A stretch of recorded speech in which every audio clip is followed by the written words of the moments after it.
So if you are developing a cash discount app on Clover, this is the issue that you will inevitably have to deal with. And I will explain why and how most of us deal with this issue.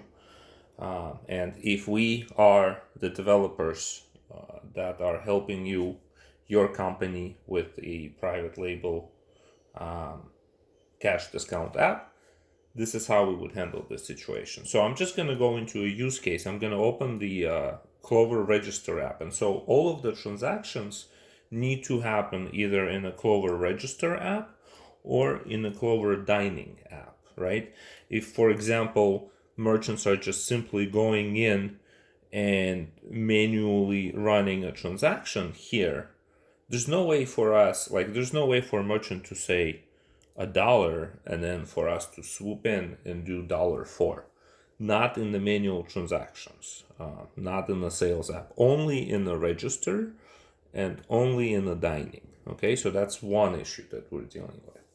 So then imagine we're running this transaction, we grab some ice cream, right? And now we're ready to pay.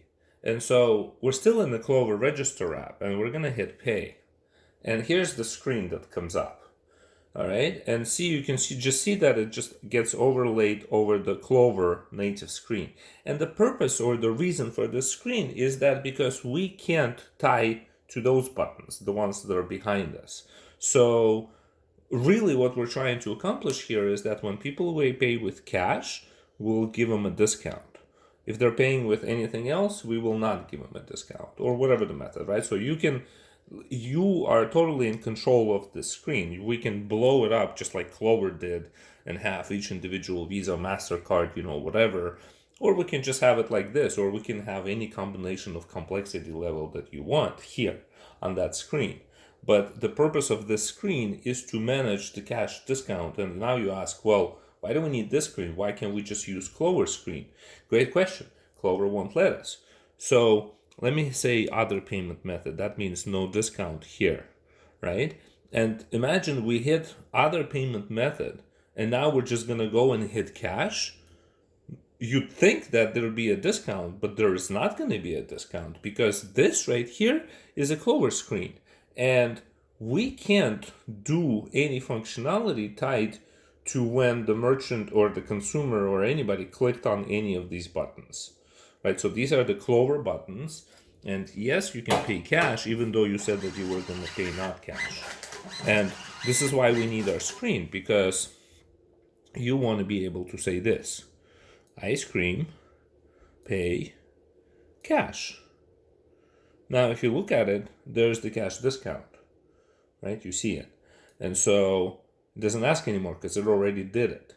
And again, we have to handle it on our own screen. We need our own event because we can't tie to this. And the reverse is true. Look, we said cash, but then we can go and pay with credit card.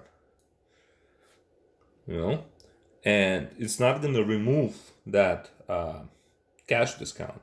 And this here is true of every cash discount app out here on Clover App Market. That situation, that is just the way that Clover works. Like, we can't touch these buttons, so we make our own. And the cash discount situation is basically predetermined, and then it is assumed and hoped for that whatever happened on your screen is exactly then what happens on this screen. No matter which app you look at on the Clover App Market for cash discount, I believe there's 10 of them, maybe more now. All of them will handle this flow that way because we don't have any other options. We can't get in here and say, oh, when people hit cash like this, go ahead and just automatically quickly adjust it and then handle the payment. It's too late. It's way too late for that scenario. So that's why we pop up this screen. Where's my ice cream? That's why we pop this screen right here. And this screen we can control. When this is pressed, the discount is issued. When this is pressed, discount is not issued. The screen can be blown up completely. You can do whatever you want with this. But the point is, that's the reason why you have this screen. It's so that you can control tender type selection, because that other tender type selection provided by Clover is not controllable. I hope this helps.